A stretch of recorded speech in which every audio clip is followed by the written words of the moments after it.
Cinema இண்டஸ்ட்ரியில் ஒரு சில டான்ஸ் மாஸ்டரை எல்லா ஆக்டருக்கும் ரொம்ப ஈஸியாக பிடிச்சிரும். அந்த வகையில் இருக்கிற டான்ஸ் மாஸ்டர் தான் மாஸ்டர் பிருந்தா. பிருந்தா மாஸ்டர் இப்போ நிறைய திரைப்படங்களில் கொரியோகிராஃப் பண்ணிட்டு இருக்காங்க. இருமுகன் திரைப்படத்துலேயும் அவங்க தான் கொரியோகிராஃபர். ஸோ இருமுகன் பட செட்டிலேயே அவங்களுக்கு பிறந்த நாள் வந்துட்டதுனால அங்கே படக்குழுவினர் கூட சேர்ந்து அவங்களோட பர்த்டேவை செலிப்ரேட் பண்ணியிருக்காங்க. இது எல்லாத்துக்கும் காரணம் ஒரு ஆள். யாரு அப்படின்னு கேட்டால் படத்துடைய நாயகி நயன்தாரா. நயன்தாராக்கும் பிருந்தா மாஸ்டருக்கும் ஒரு அபரிவிதமான நட்பு ஆரம்பத்துலேருந்தே இருந்துட்டு இருந்தது. ரொம்பவே க்ளோஸாக பழகுவாங்க.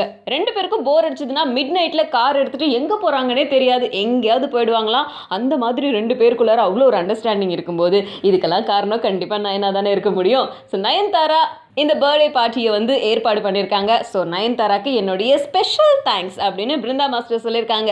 ஸோ இந்தியா கிளிட்ஸ் சார்பாக நம்ம பிருந்தா மாஸ்டருக்கு ஹாப்பி பர்த்டேவை சொல்லிடலாம். ராதா ரவி சார் இந்த படத்துக்காக அவருக்கு இன்டர்வியூ நடக்கும் இல்லைங்களா, அவரை பற்றி கேட்டுக்கிட்டு இருக்காங்க. அவரை பற்றி கேட்டுக்கிட்டு இருக்கும்போது வாலண்டரியாக அவர் என்னை பற்றி பேசிக்கிட்டு இருக்காரு.